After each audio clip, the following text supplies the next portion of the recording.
अस्सलामुअलैकुम वरहमतुल्लाह। सामईन कराम, आज आप हजरात के सामने एक हिंदू भाई ने डॉक्टर जाकिर नायक साहिब को ऐसा सवाल किया था कि डॉक्टर जाकिर नायक देखते ही देखते रह गए। फिर जाकिर नायक साहिब ने बहुत खूबसूरत अंदाज में इस हिंदू भाई का जवाब दिया। सामईन कराम, वो कौन सा सवाल है आप सुनिए और हमारे इस चैनल को सब्सक्राइब कीजिए ताकि नए नए बयानात आपको सुनने को मिले। मेरे पेरेंट्स हिंदू थे, पर मैं अपने को हिंदू नहीं मानता हूँ, मैं अपने को इंसानियत मानता हूँ, इंसान मानता हूँ। बाई चांस मैं जमा हूँ हिंदू जगह घर, और आप जमे हैं इस्लाम के घर, और दूसरे जमे उनके घर, पर सबसे ज़्यादा है इंसानियत। और अभी तक मज़हब ने, कोई भी मज़हब हो, इंसानियत के ऊपर अमल नहीं किया। आपने 12-13 साल से इसमें स्टडी कर रहे हैं, मैंने 30 साल से स्टडी कर रहा हूँ, बाल मेरे सफ़ेद हो गए हैं, रोटी के लिए मैं बिजनेस करता हूँ।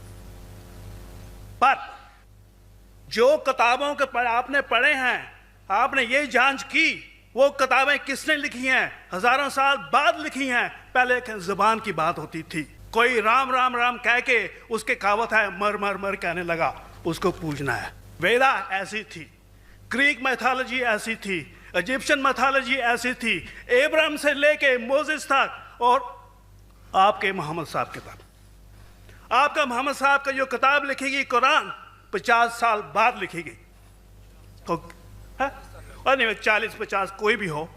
पर मुझे माफ़ करना साहब, मैं आपसे एक सवाल ये उड़ना चाहता हूँ। हम सब इंसान हैं, इंसान को एक करके सब मज़हब 21st सेंचुरी में इंसानियत मज़हब क्यों नहीं बनाते? जो आप ठहरा, मैंने अभी ख़त्म नहीं किया जनाब, मैंने हमने ख़त्म नहीं किया। हाँ, मैं ये कह रहा हूँ साहब, आप अपना पर्सनल मज़हब है रखिए, अपने घर में रखिए, बस स्टेट में और दूसरों के ऊपर ना लाइए, वार ना करिए, लड़ाई ना करिए। एक माफ़ी चाहता हूँ, ऐसी हज़ारों चीज़ें मैं दूसरे मज़हब में निकाल सकता हूँ।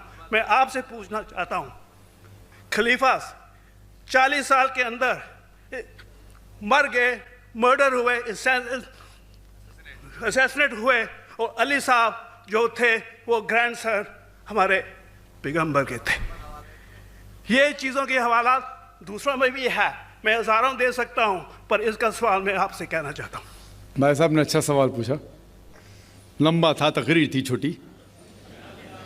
भाई साहब ने कहा कि वो हिंदू धर्म में पैदा हुए लेकिन हिंदू नहीं है, इंसान हैं। क्यों ना हम एक मज़हब इंसानियत बनाते हैं? उनका जो कहना है वो इंसान है। भाई साहब, हर शख्स, हर इंसान जो पैदा होता है वो इंसानी होता है, लेकिन सिर्फ इंसान होना काफ़ी नहीं है। इंसान होना ज़रूरी है। हर मुसलमान पहले इंसान होना ज़रूरी है उसे। इस्लाम की सारे बातें, एक भी बातें मैंने कहा मैं तकरीर में, इंसानियत के खिलाफ नहीं है। एक भी बातें मैं चैलेंज करता हूँ, आप एक भी बात इस्लाम की बुनियादी बात बताओ तो इंसानियत के खिलाफ है। मुसलमान होने के लिए अच्छा इंसान होना ज़रूरी है। अगर आप अच्छे इंसान नहीं हैं तो मुसलमान हो ही नहीं सकते।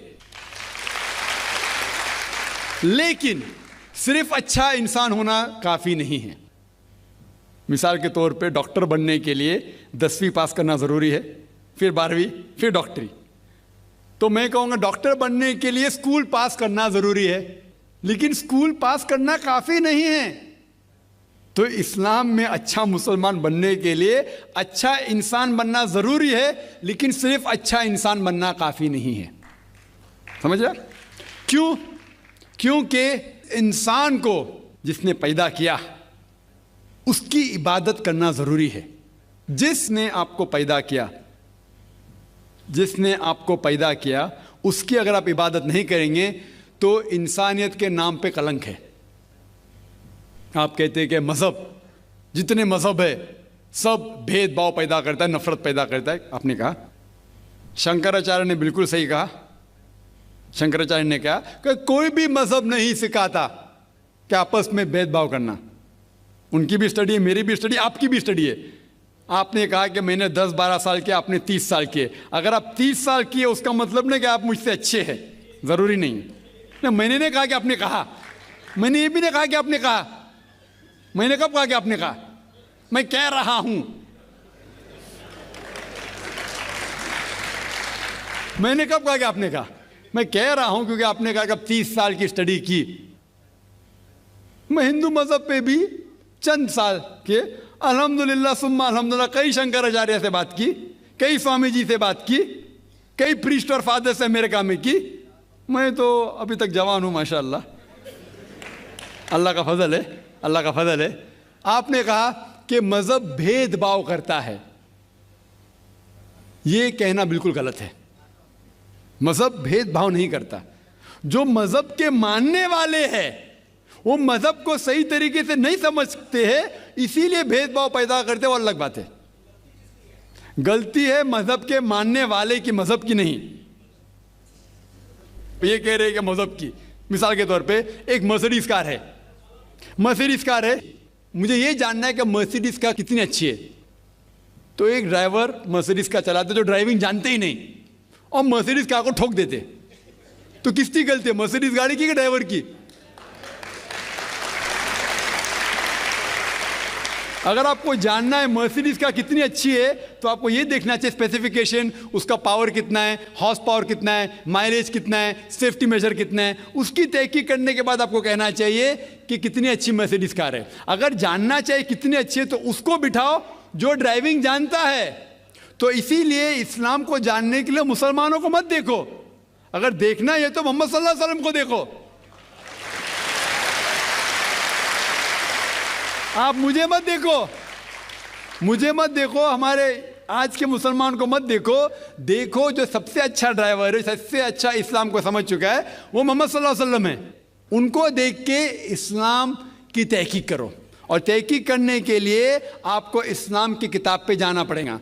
और आपने जो कहा आखिर के अंदर कि सारी मजहब किताब बाद में लिखी गई, पहला कहना था, आप काफ़ी हद तक के सही है, आप काफ़ी हद तक के सही है कि आप बिल्कुल सही फरमाते, लेकिन यह कहना कि सारी मजहब की किताब, उसमें गलती है। अक्सर मजहब कितने किताब है, वेद हो, उपनिषद हो, बाइबल हो, ओल्ड टेस्टामेंट हो, न्यू टेस्टामेंट हो, आपने कहा मूसा अलैहिस्सलाम से लेके वहाँ सही था, लेकिन आखिरी में जो आपने गलती की, मोहम्मद सल्लल्लाहु अलैहि वसल्लम, वहाँ गलती की। आखिर में आके आप अटक गए, आखिर में आके आप फंस गए। आपने शायद इस्लाम का मुताला सही तरीके से नहीं किया होगा, आपने शायद अरुण शुरू की किताब पढ़ी होंगी। अगर आप कोई मजहब का मुताला करना चाहते हैं तो जो मजहब को समझ चुका है उसकी किताब पढ़ो। आप अगर अरुण शुरू की किताब पढ़ेंगे और इस्लाम के मुताला करा कहेंगे, ये किधर का सही फैसला है? ना मैं कहता हूं अरुण शुरू जैसे लोग की पढ़ी होंगी, क्योंकि जब भी कुरान नाजिल हुआ, जब भी कुरान की आयत नाजिल होती थी, मोहम्मद सल्लल्लाहु अलैहि वसल्लम अनपढ़ थे, जब भी कोई आयत नाजिल होती थी वो उसे याद करते थे और अपने साथियों सहाबा से उसकी तिलावत करते थे और सहाबा फौरन उसे लिख लेते थे। तो मोहम्मद सल्लल्लाहु अलैहि वसल्लम की मौजूदगी में हर आयत लिखी जाती थी और वो उसे चेक कर, मिसाल के तौर पे इक़रा बिस्मि रब्बिकल लज़ी खलक़ आयत नाजिल हुई, उन्होंने याद किया, सहाबा से कहा, सहाबा ने लिखा इक़रा बिस्मि रब्बिकल लज़ी खलक़, पढ़ के सुनाओ, पढ़ा, हाँ सही। अगर गलती होती तो वहीं टोक देते थे। तो मोहम्मद सल्लल्लाहु अलैहि वसल्लम की मौजूदगी में जब भी अल्लाह सुब्हानहू व तआला आयत नाजिल करते थे वो याद करते थे और लिखवाते थे और चेक भी करते थे। सारा कुरान मजीद मोहम्मद सल्लल्लाहु अलैहि वसल्लम की मौजूदगी में लिखा गया। आप जो कह रहे वो हज़रत उस्मान का जिक्र कर रहे, वही तो अफसोस की बात है, आपने सही मुताला किया ही नहीं। हज़रत उस्मान ने कई साल बाद, 40-50 साल बाद, जो आप कह रहे हैं 40-50 यहाँ से आपको आया, उनने क्या कहा कि इस कुरान मजीद का जो नुस्खा है उसको और नुस्खे बनाए जाए और बाकी लोग में फैला दिया जाए, क्योंकि लोग को इख्तिलाफ था रवानगी के अंदर। तो उसको दूर करने के लिए हज़रत उस्मान रज़ियल्लाहु अन्हु उनने कहा कि जो नुस्खा मोहम्मद सल्लल्लाहु अलैहि वसल्लम की मौजूदगी में था उनने अपनी बीवी को दिया, हज़रत हफ्सा को, और जो हज़रत उमर की बेटी थी उनके पास महफूज था, उनने लिया और सहाबा 5-6 सहाबा जो ज़ैद बिन थाबित रज़ियल्लाहु अन्हु उनकी सदारत में उसकी नकल की और ये नकल हुए नुस्खे को दुनिया के अलग अलग जगह पे फैलाइए। और एक नुस्खा अब भी मौजूद है कोप्टा की म्यूजियम में, कोप्टा की म्यूजियम इस्तांबुल में। तो आप जो जिक्र कर रहे हैं वो उतारे हुए कुरान शरीफ का जिक्र कर रहे, जो हकीकत में कुरान शरीफ है वो मोहम्मद सल्लल्लाहु अलैहि वसल्लम की मौजूदगी में लिखा गया था। उनने खुद उसको चेक की क्या सही था, और जब भी आयत नाजिल होती थी अपनी सही जगह पे उसे लिखवा लेते थे मोहम्मद सल्लल्लाहु अलैहि वसल्लम। तो ये कहना बाकी मजहब की किताब में अक्सर अब सही है। मिसाल के तौर के ऊपर बाइबल 70 ईयर्स बाद लिखा गया है, वेद वो सैकड़ों साल बाद लिखा गया है। कितनी पुरानी वेद है, कभी वेद आया दुनिया में ये किसी को पता ही नहीं। वो आपके हिसाब से, स्वामी दयानंद सरस्वती के हिसाब से 1310 मिलियन ईयर्स ओल्ड, 1310। आप थोड़ी ठेकेदार है मजहब के, आप ठेकेदार है मजहब के क्या? नहीं ठेकेदार है ना।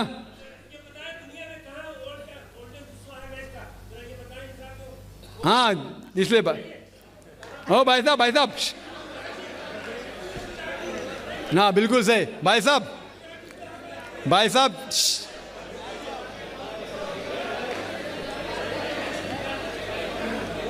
साहब, इसीलिए इख्तिलाफ जो है ये कम इल्मी के वजह से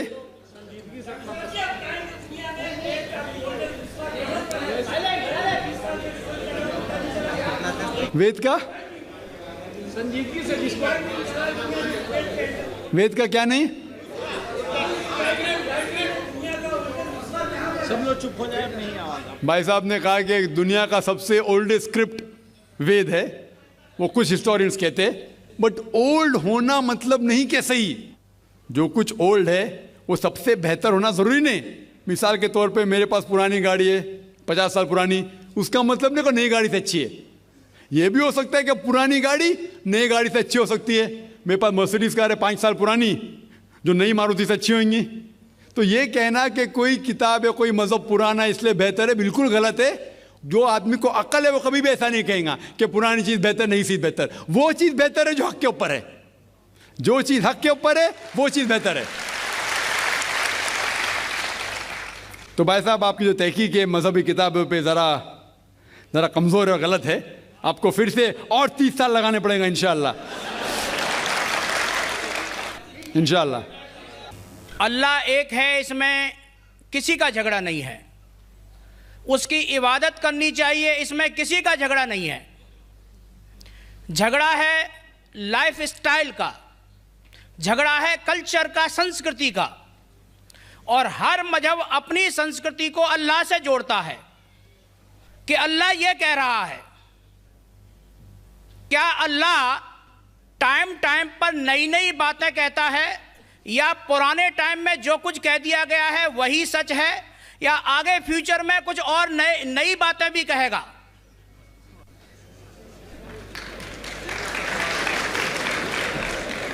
भाई साहब का अच्छा सवाल था कि किसी को दो राय नहीं कि अल्लाह एक है, भगवान एक है। सब मानते कैसे उसी की इबादत करना चाहिए, लेकिन हर मज़हब अपनी कल्चर, अपनी संस्कृति को देख के स्टाइल बदलता है। तो अल्लाह ताला जो पहले कह चुका वो अभी भी सेम है कि टाइम टाइम पे बदलता है। भाई साहब का सवाल अच्छा है, लेकिन ये कहना चाहता हूँ जवाब देने के पहले, उन भाई साहब ने कहा कि सब मानते हैं कि अल्लाह एक है। ये मैं नहीं मानता हूँ कि सब मानते, मैं नहीं मानता हूँ कि सब मानते। ये मेरा फील्ड है, ये मेरा फ़न है गैर मुस्लिम से बात करना। मैं ये नहीं मानता हूँ कि हर गैर मुस्लिम मानते अल्लाह एक है, कि भगवान एक है। कई लोग भगवान में मानते ही नहीं, नास्तिक कहते हैं। और जो लोग कहते हैं भगवान में मानते हैं, हर कोई एक में नहीं मानता। कितने लोग 3 में मानते, कितने लोग 100 में मानते, कितने लोग सब कुछ भगवान मानते हैं। तो पहले आपके जो सवाल का जो पहला था, हर इंसान मानता है भगवान एक है, उससे मैं मुत्तफिक नहीं हूँ। दूसरी चीज़ कि सब एक ही भगवान, एक ही ईश्वर को पूछते हैं कि इबादत करते, ये भी मैं नहीं मानता हूँ। ये बात है कि अक्सर लोग मानते हैं कि भगवान एक है, यहाँ तक के तो सही है, अक्सर, सब नहीं अक्सर, लेकिन एक ही भगवान को पूछते ये बिल्कुल गलत है। सब लोग एक भगवान को नहीं पूछते। मिसाल के तौर पे अक्सर कुरान की आयत है, कुरान की आयत है कि जो लोग कहते हैं कि एक भगवान को मानते हैं लेकिन और को भी पूछते हैं, उसे कहते हैं शिर्क।